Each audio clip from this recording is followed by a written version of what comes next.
Good morning. Welcome to the 6th day of Christmas. It is December 30th at, I don't know, 7:30ish a.m. My name is Karina and I'm coming to you from the Pacific Northwest. The sun isn't quite up yet, but it is close. This is probably one of the latest times I've fed the horses in the morning for quite a while. The barn lights are still on, so apparently it's not sunrise yet, even though it is clearly light enough to see. Ooh, there's the moon. Very pretty. You can hear the neighbor's chicken, rooster crowing. Coming up on the creek. It's probably nice to see in the daylight rather than in the dark of the early morning hours. So that's the outflow downstream, and that is upstream. House and Christmas tree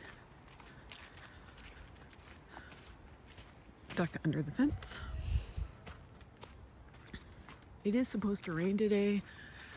Planning on not doing a lot today, maybe some knitting, maybe starting some seeds indoors like onions and herbs. Let's see where the horses are. Surprised they're not waiting at the fence right now, wondering where their breakfast is. Don't see them in their stalls.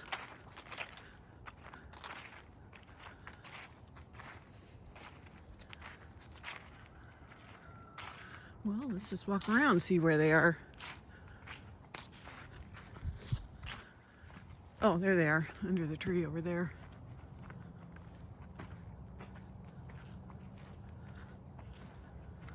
There they are. Good morning, boys.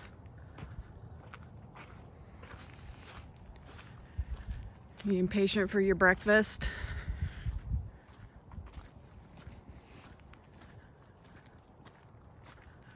Good morning. All right. I'm going to get to feeding them. Hi, everyone. Welcome to the knitting portion of my podcast. Oh, we just got back from a really long walk. It was 9.4 miles. I will post that, the little bit of video of that walk and a snapshot of the route after this segment. So 9.4 miles. We were gone about 3 hours or something like that. I think our walking time was like 2.25. So it was a pretty fast pace, which, I mean, we're both relatively fit and have good knees and hips and stuff like that, although we were both getting a little sore at the end. Not surprising.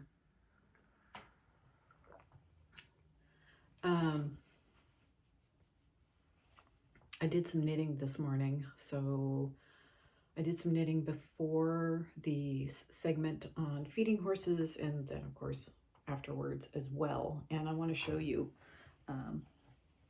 what I've been working on. But first, just let me show you what the knitted item I'm wearing. It's a pair of socks. This was a hand-dyed yarn, microstripe. It was kind of Halloween colors that Ray Whiting of Knitivity.com, I think, and I'll put a link in my show notes if you're interested in some of his microstriped yarn. I knit those for Sockoween, hosted by the Bakery Bears 2022, and the yarn is a fiddle bit, so it's a little bit plumper, kind of like almost like a Patton's Croy if you've ever knit socks by them, or by that brand, with that brand of yarn. Yeah. So anyway, I did have something to eat, so I'm a little less spacey than I was, but I'm still kind of spacey. But let me show you how far I've gotten on the stocking. I am getting really close to being done. So I only have, I think, 6 more rows of color work to do, and then I start on the ribbing. So this is the near the cuff. And then, so I finished this tree section this morning, and this is the children dancing around the trees and just some nice holiday motifs. And I think these are Danish hearts. And one of my listeners or viewers said that she had never done color work before and was inspired. So I will say that the best technique I found was from a book by the Philosopher's Wool. It's a Canadian company, couple who did raise sheep in Canada. I want to say Ontario, and it's kind of an interesting book on how they got started. And I think when they initially started, he was in graduate school as a philosopher, and she was as a philosophy major, and she was a teacher. So I think she generally earned the living while they got their farm established. And then he had some really great ideas on raising sheep and how to provide money for the farmers who were actually raising sheep for the fiber, rather than having the fiber burned because it was just a waste product. So it was kind of an interesting story, and I will put that link in the description box as well. And I just want to say that if I say during a segment that I'm going to put something in the show notes and I forget, feel free to call me out on it. It's totally fair. The other thing I worked on last night, we actually watched the Barbie movie last night, finally. So it came out on Netflix, and I think we paid like $5 for it. So I really enjoyed it. Randy slept through most of it, so I have a feeling we're going to watch it again. But I really enjoyed it. I liked the message, and the ending was pretty funny. Okay, so this is the scarf that I'm knitting. This is also a color work.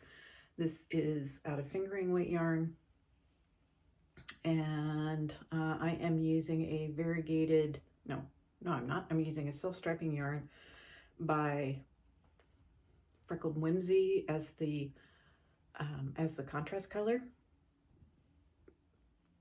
and then an undyed ball of yarn from Polka Dot Creek.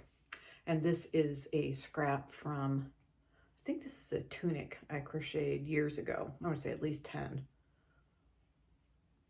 So this will eventually be probably 5 feet long. So as you can see, I have a ways to go.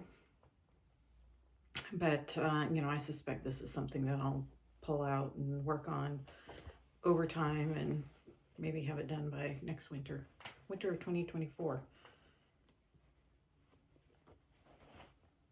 So that's all I have for the knitting segment of my podcast. It's pretty gloomy out, and somebody else commented that vitamin D is pretty critical for, on another episode, vitamin D is pretty critical for just our kind of outlook. And I agree.